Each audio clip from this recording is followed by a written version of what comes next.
kadar bina minyatürü yapmamın belki de altında yatan nedenlerden bir tanesi olabilir. Yani hani bunun üzerine tam olarak gitmedim ama zaman zaman kafamı kurcalıyor. Değirmendereli bir insan olarak tabii ki deprem korkusunu had safhada yaşamış bir insanım. Ve şu an İstanbul'dayım. Üstelik 4. ya da 5. katta genel olarak yaşadım. Deprem korkum var. 2009 yılında üniversiteden mezun oldum. Plastik sanatlar bölümü okudum. Resim alanı sanat bölümü mezunuyum. O zamanlar fark ettim ki ben tuval ressamı olmak istemiyorum. Ressam olmak yine istiyordum ama tuval ressamı olmak değildi derdim. Daha sonra illüstrasyonla tanıştım. Çok takip ettiğim çizer var.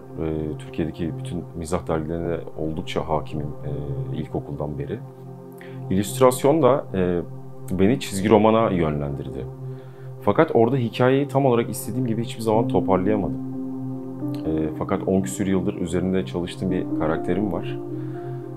O karakterin çizgi hikayesini yaratma sürecinde oluşturduğum storyboardlarda yine bir tatminsizlik oldu ve bunları 3 boyutlu mekanlara dönüştürebilirsem hikayeyi çok daha rahat çizebilirim ve çizgi romanı oluşturabilirim gibi bir fikre kapıldım. Aslında bunların hepsinin amacı bir sinema filmi yapmak, animasyonla destekli. Fakat mekanları yine diorama olarak düşünün, 3 boyutlu, bunların hepsi el yapımı ve animasyonla desteklenmiş bir şekilde. Bu tabii 2D animasyon da olabilir, yani sadece 3D olması şart değil. Diorama benim için hayalimde canlandırdığım bir sahnenin olabilecek en gerçekçi haliyle izleyiciye sunmam. Yani burada bahsettiğim zemindeki dokular, duvardaki dokular veya içeride bulunan objelerin daha önce birileri tarafından kullanılmış olması, mesela metal bir objenin kullanıldıktan sonra yıpranması veya hava muhalefetinden dolayı nemlenmesi, paslanması diorama gerçekliği için olmazsa olmazlar. Tabii bunlar bahsettiğim iç mekan için geçerli. Dış mekan için daha çok doğanın ele geçirmesi gibi de düşünebiliriz. Yani terk edilmiş mekanları düşünün mesela. İnsanlık yok olduktan 20 sene sonra bitki örtüsü tamamen ele geçirebilir doğayı. Dış mekanlarda da yine bu arkamdaki evde görebileceğiniz üzere sarmaşıkların binayı sarması ve onu ürpertici ve ürkütücü hale getirmesi benim için inanılmaz cezbedici bir durum.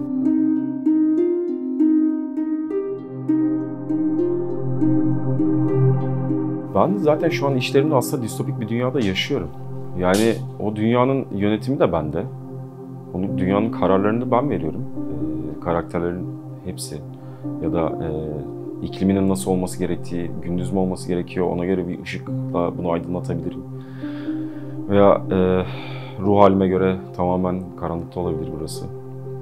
Ki işlerimden de anlaşıldığı üzere çoğunluk olarak aslında karanlık. Ama o karanlığın içinde benim yaşadığım bir aydınlık var.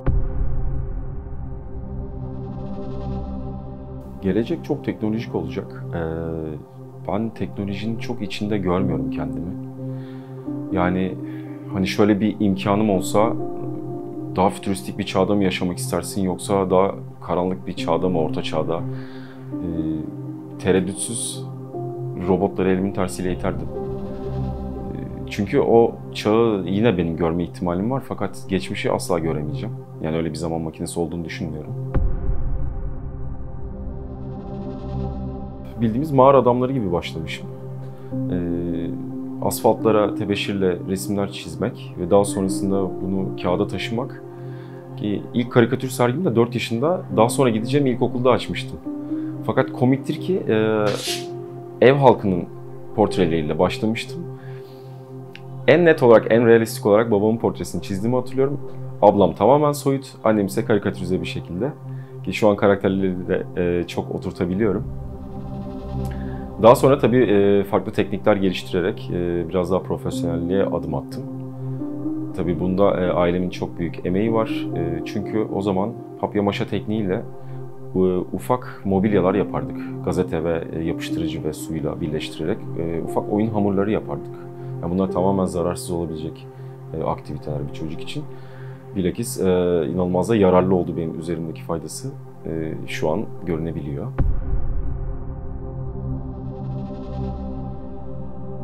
Genel olarak her günümü çalışmaya ayırıyorum. Yani tatil günüm yok diyebilirim. Hatta gece uyanıp çalıştığımı dahi hatırlarım. Kalkıp zımpara yapıp evdekileri rahatsız ettiğim dahi olmuştur. Bu anlamda işkoliyim diyebilirim. Çünkü bu beni tatmin eden bir durum. Aslında bunu sadece iş olarak da düşünmüyorum. Yani bu benim rehabilitasyonum. Bir mekanı kirletmek veya yıpratmak, ne bileyim deforme etmek. Bunların hepsi bana mutluluk veriyor.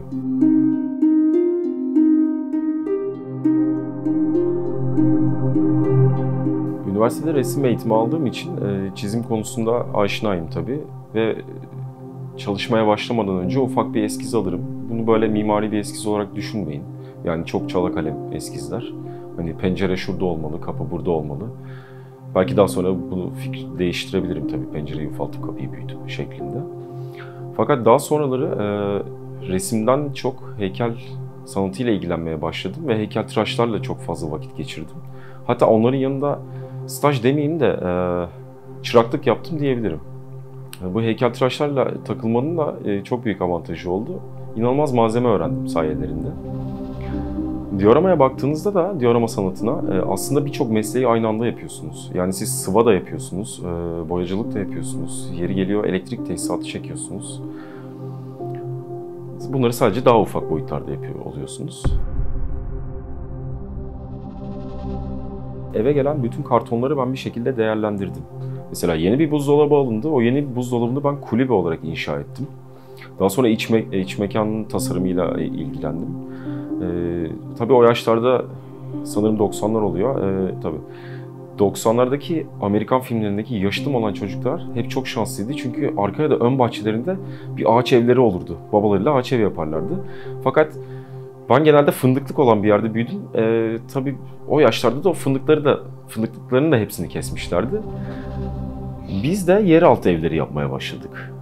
Kazma ve kürekle 10 yaşındaki çocuklar yeraltı evleri kazıp onların içinde tabii ne kadar kalabilirsiniz? Hani en fazla yarım saat. Çünkü üstünüz başınız kirlense bu sefer evde bir fırça yeme durumunuz söz konusu. Ve daha kötüsü tabii klostrofobik de olabiliyor. Mahalleler sürekli araba geçtiği için toz toprak şeklinde. Ama yani bunlar hep benim zihnimde bir yer etti. Şu an bile mesela coğrafi bir alan yapmak istediğim zaman aklıma ilk gelen her zaman o yaptığımız yeraltı mağarada demeyeyim ama bir dehliz gibi bir yerdir.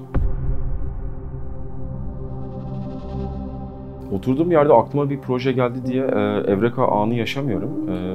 Sürekli aklımda bir takım mekanlar ve bir takım projeler geçiyor. Asıl problem bunlar için iyi zamanlamayı yaratmak. Çünkü artık her şey çok hızlı ve bu el işçiliği olduğu için o kadar hızlı olmak mümkün değil. Fakat düşlediğim işi düşündüğüm zamanda çıkartamazsam eğer, evet bu benim için ciddi bir problem ve mutsuzluk kaynağı.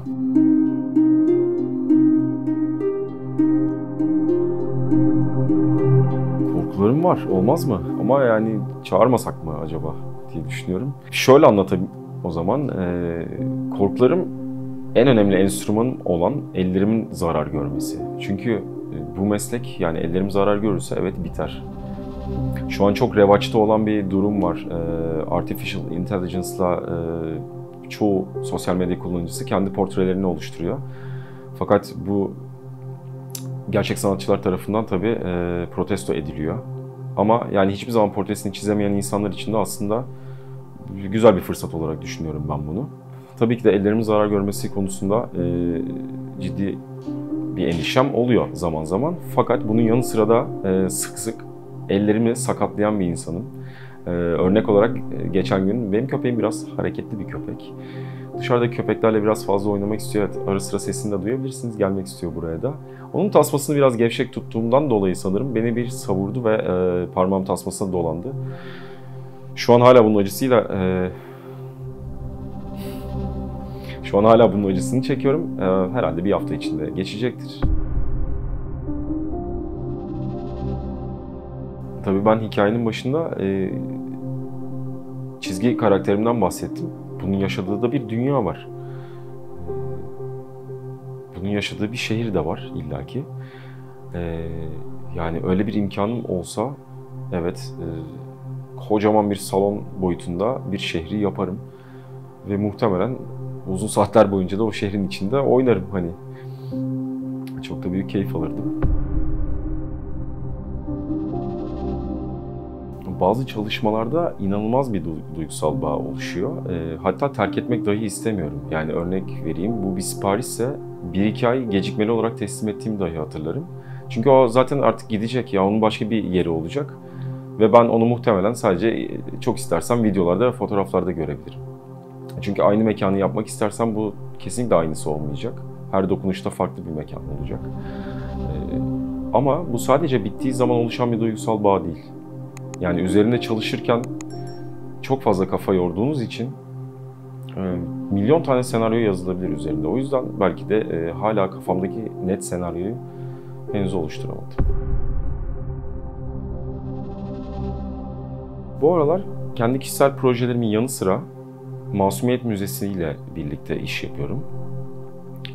Halihazırda bir ufak 80'lerde geçen klasik Türk aile sofrasının minyatürünü yaptım.